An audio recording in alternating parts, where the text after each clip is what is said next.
Welcome back explorers. इन चारों events में एक बहुत ही स्पेशल बात है, क्या आप नोटिस कर सकते हो? मुझे कमेंट्स में ज़रूर बताना।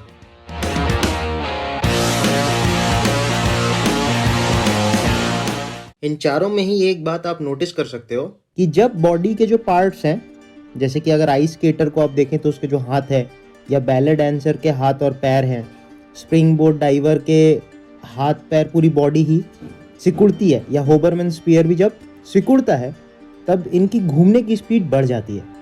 बट ऐसा क्यों हो रहा है? ऐसा क्या है जो इनकी स्पीड को बढ़ा दे रहा है? चलो सीखेंगे।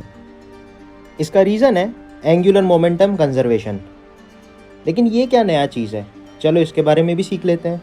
तो एंगुलर मोमेंटम को कुछ इस तरीके से डिफाइन किया जाता है। तो किसी भी इंस्टेंट पे मान लेते हैं कि वो पार्टिकल यहाँ पे आ गया होगा घूमते घूमते, तो इसको मैंने एक रस्सी से कनेक्ट कर दिया है और सेंटर पे मेरी उंगली है बेसिकली सी पे।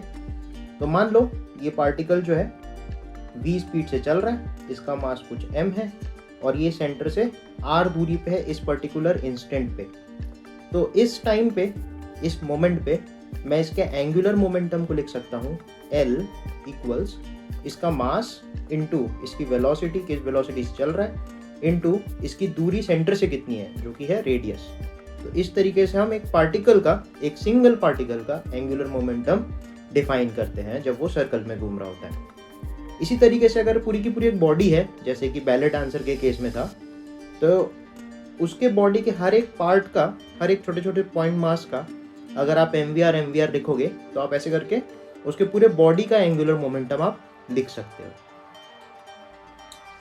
अब इस केस में अगर आप नोटिस करोगे कि जैसे जैसे जो रस्सी है वो मेरे फिंगर टिप से लिपटती जा रही थी, तो इसकी रेडियस जो है वो समय के साथ कम होती जा रही थी। तो कुछ ऐसा एक पाथ हमें देखने को मिला, इसको बोलते हैं स्पाइरल।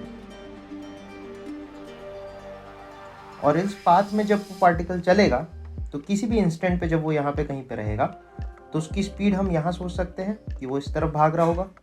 लेकिन इंटरेस्टिंग बात यह है कि उसका रेडियस जो है वो पहले से कम हो चुका होगा। मतलब समय के साथ radius will be decreasing, radius कम होता जा रहा होगा।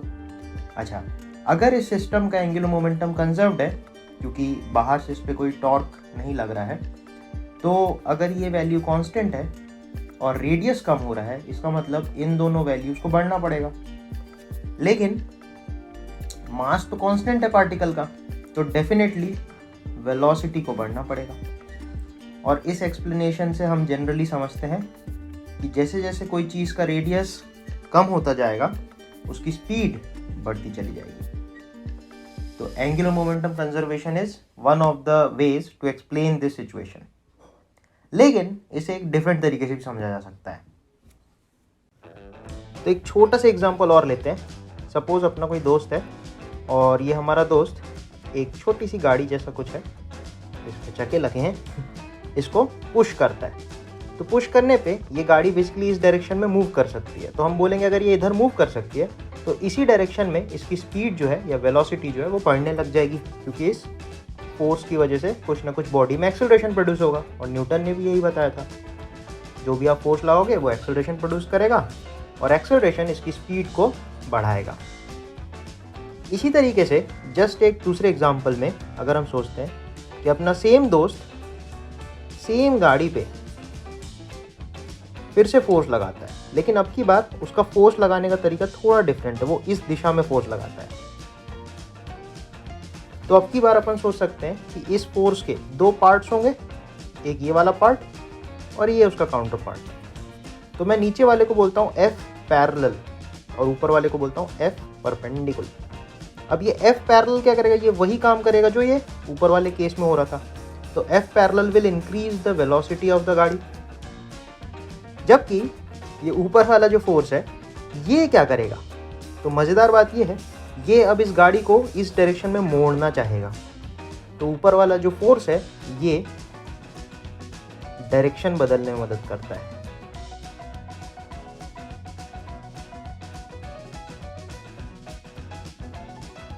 और इस तरीके से अगर हम सोचते हैं कि एक गाड़ी है जो आगे की तरफ जा रही थी और हमारे दोस्त ने इस गाड़ी पे कुछ इस डायरेक्शन में फोर्स लगा दिया F। तो अब इस फोर्स के अगेन दो कंपोनेंट्स होंगे, एक ये वाला कंपोनेंट और एक ये वाला कंपोनेंट। तो ऊपर वाले को मैं बोल दे रहा हूँ F पैरेलल और नीचे वाला हो जाएगा F परपेंडिकुलर।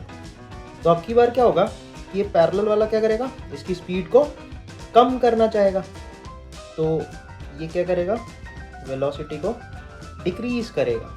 लेकिन ये वाला क्या करेगा, अब ये वाला इस गाड़ी को इस डायरेक्शन में मोड़ने का ट्राई करेगा। तो यहाँ से हम बोल सकते हैं कि जो F परपेंडिकुलर होगा ये अगेन चेंजेस द डायरेक्शन।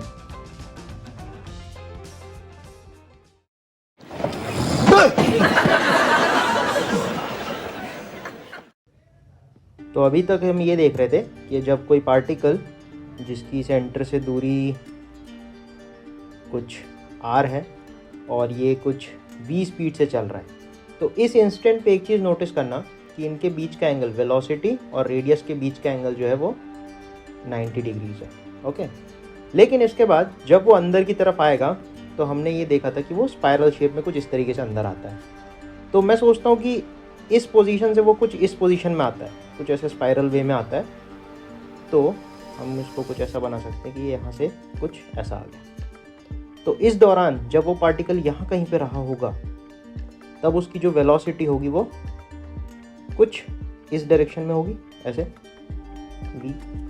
और ये वेलोसिटी और नया जो रेडियस होगा इस इंस्टेंट पे वो ये वाला होगा, कुछ r। लेकिन मज़ेदार बात ये है कि अब इनके बीच में जो एंगल होगा वो 90 डिग्री से छोटा हो चुका है।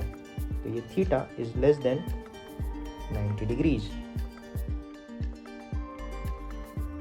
देन जो रस्सी है वो इसे अंदर की तरफ खींच रही होगी, बेसिकली सेंट्रीपिटल फोर्स लगा रही होगी, जिसे मैं FC लिख सकता हूँ। तो इंटरेस्टिंग बात ये है, ये बिल्कुल वैसे ही हो रहा है कि फोर्स जो है वो इधर लग रहा है और ये पार्टिकल जो इस तरफ जा रहा था। तो फोर्स के अगेन दो कंपोनेंट होंगे, एक ये वाला और एक ये वाला। तो जो पैरेलल वाला कंपोनेंट होगा वो स्पीड को बढ़ाने का काम करेगा और परपेंडिकुलर वाला जो कंपोनेंट होगा वो इसको मोड़ने का काम करेगा। तो बिल्कुल वही काम यहाँ पे वापस फॉलो होगा। तो ये हो जाएगा F परपेंडिकुलर और इस दिशा में हो जाएगा F पैरेलल, और ये F पैरेलल ही है जो स्पीड को बढ़ाने का काम करता है।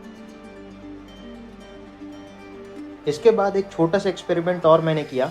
तो एक बार बॉटल को फुल भर के उसको मैंने घुमाने की कोशिश की, तो वो कुछ ऐसा घूम रहा था।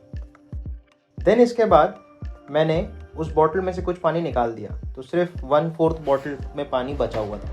अब जब मैंने उसको घुमाने की कोशिश की तो वो उतना तेज़ी से नहीं घूम पा रहा था। क्या आप मुझे इसका रीज़न कमेंट्स में बता सकते हैं? And as always, thanks for watching. See you all guys in the next one.